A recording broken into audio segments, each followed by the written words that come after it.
Hello students.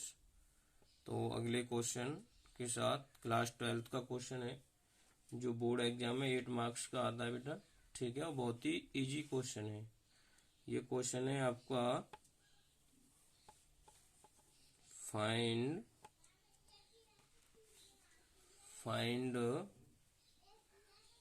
The solution by matrix method. देखो मैंने ये शॉर्ट में लिख दिया है। ये हमें ना जो हमें एक इक्वेशन दे रखी है और उनको हमें किस मेथड से सॉल्व करना है, मैट्रिक्स मेथड से। ठीक है, ये है आपकी इक्वेशन है 3x minus 2y plus 3z equal to 8। दूसरी इक्वेशन है आपकी 2x plus y minus z equal to 1। और तीसरी इक्वेशन है 4x minus 3y plus 2z equal to 4। ठीक है बेटा, तो ये इसके लिए देखो हम इनको मान लेते हैं। जैसे हमारा x जो होगा, हम अलग अलग जो पॉइंट साइन के लिए लिख लेते हैं। x हमारा होगा ये x y और ये z। ठीक है, इसको कैपिटल X मान लो। इधर जो हमारा a है, a जो आपका बनेगा ये इसके अकॉर्डिंग बनेगा। जैसे ये कितना है 3 और फिर ये 2 और ये 4, फिर इसके बाद -2, फिर 1, फिर -3, फिर इसके बाद 3 -1 और ये 2। और ये b की वैल्यू कितनी आएगी, b की वैल्यू आपकी आएगी 8, 1 और 4। ठीक है बेटा, ये आपके पास वैल्यू हो गई। अब हमें क्या है कि a की वैल्यू निकाल देनी है, तो डिटरमिनेंट a की निकालेंगे। तो ये जो है ना r1 की उस पर रेस्पेक्ट में इसको एक्सपेंडेड करेंगे।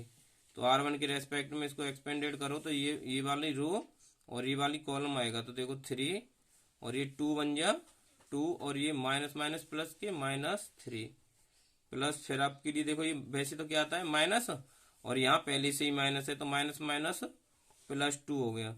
अब इसके लिए ये वाली रो और ये कॉलम, तो 2 2 जा 4 और ये -4 बन जा 4 माइनस का आएगा और माइनस यहाँ पहले से है तो माइनस माइनस प्लस का हो जाएगा। फिर प्लस के 3। अब ये वाली रो और ये कॉलम, तो 3 2 जा 6 और ये प्लस -4। ठीक है, करिए कितना आ गया ये -3 प्लस का ये हो जाएगा 16 और माइनस के 30। तो ये माइनस के 33 प्लस के 16।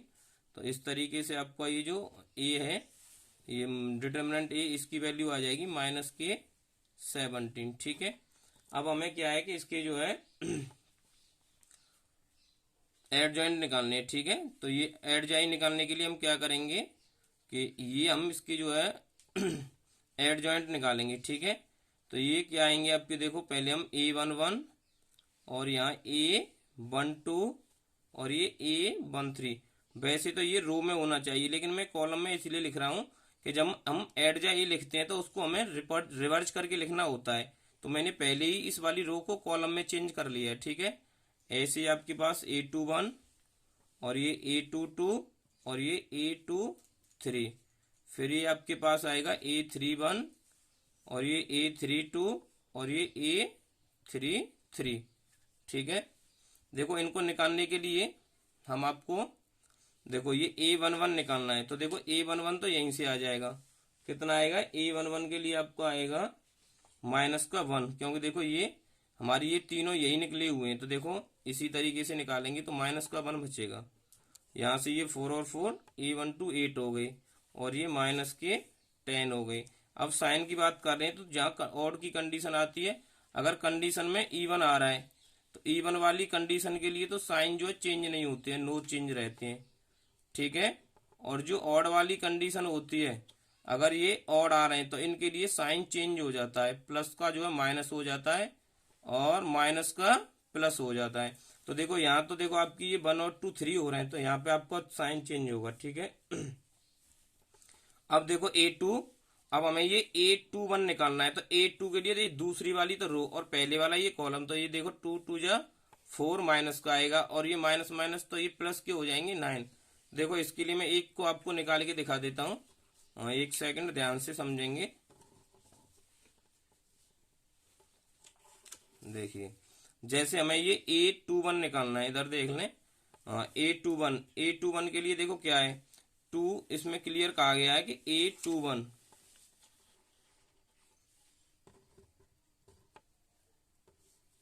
तो A21 के लिए टू ये पहला रो होता है और दूसरा कॉलम है, तो दूसरी रो, तो देखो टू दूसरी वाली रो और पहले वाला कॉलम, तो ये आपके पास बचेंगे कितना आ गया -4 और फिर माइनस, और ये माइनस के ही 9 आएंगे, तो ये कितना आ जाएगा -4 और प्लस के 9, तो इक्वल टू आपका कितना आ जाएगा A21 आपके पास आ जाएगा 5।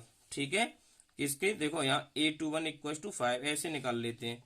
अब ऐसे देखो ये किस में है, ऑड में आ रहा है, तो ये साइन चेंज हो गया, किसका आ जाएगा -5 आ जाएगा। ठीक है, A21 कितना आ गया -5।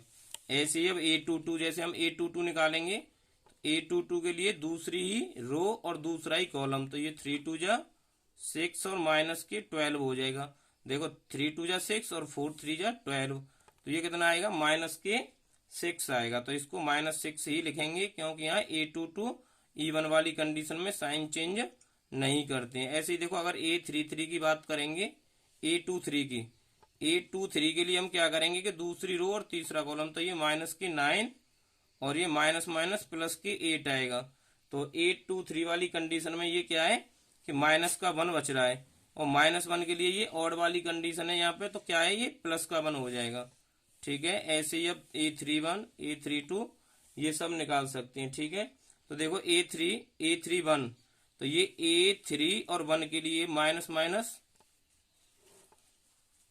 देखो A31 के लिए ये पहला कॉलम और तीसरी रो, तो ये -2 और माइनस माइनस तो प्लस और माइनस के 3, तो माइनस का 1 बचेगा। ठीक है, ऐसे ही देखो A32 के लिए A3 और ये 2 ये, तो ये देखो 3 इंटू -1 करेंगे तो -3 हो गया, और -6 -3 -6 कितना हो गया -9, और ये ऑड वाली कंडीशन है तो साइन चेंज कर दो।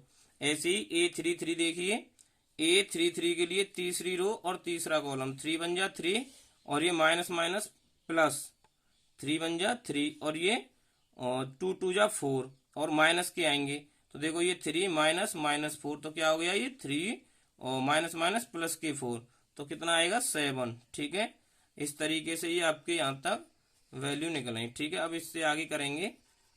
चलिए अब जो है हमें क्या है, ये हमारे पास ऐड जाए लिख लेंगे, कितना आ गया ऐड जाए, तो ये ऐड जाए आपके पास आएगा बेटा, देखो इन्हें नोट कर दो, -1 -8 -10, ये -5 -6 और ये 1 और ये -1 9 और ये 7। ठीक है, ये हमारे पास जो वैल्यू निकल के आई है ऐड जा ए की है। अब हम क्या निकालेंगे, ए इनवर्स निकालेंगे। ठीक है, ए इनवर्स के लिए आपके पास 1/डिटर्मिनेंट ए और ये इनटू में होता है ऐड जा ए। ठीक है, वैल्यू लगाइए, ए इनवर्स इक्वल टू 1/-17, और ये आपके पास कितने हैं, ये -1 -8 -10 -5 -6 1 -1 9 और ये 7। ठीक है, केवल क्या है आप साइन का मल्टीप्लाई अंदर कर दीजिए इसमें, तो ये साइन का मल्टीप्लाई कर देंगे तो 1/17, और ये आपके पास 1 8 और ये 10 5 6 और -1, ये 1 -9 और -7 ये आ गया। ठीक है, इससे आगे करेंगे। ठीक है बेटा, तो इससे आगे हम फॉर्मूला लगाएंगे। अब ये फॉर्मूला होता है देखो x इक्व टू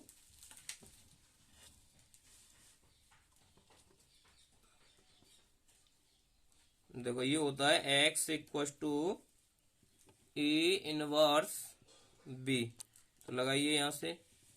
अब ये ए इनवर्स की वैल्यू आपके पास कितनी है, ये है 1/17 1 8 10। ठीक है, दूसरा ये 5 6 -1 1 -9 और ये 7 और इसके साथ हमें मल्टीप्लाई किससे करना है, b से। और देखो b की वैल्यू हमारे पास है 814, तो 814, ठीक है। चलिए इनका प्रोडक्ट कर देते हैं।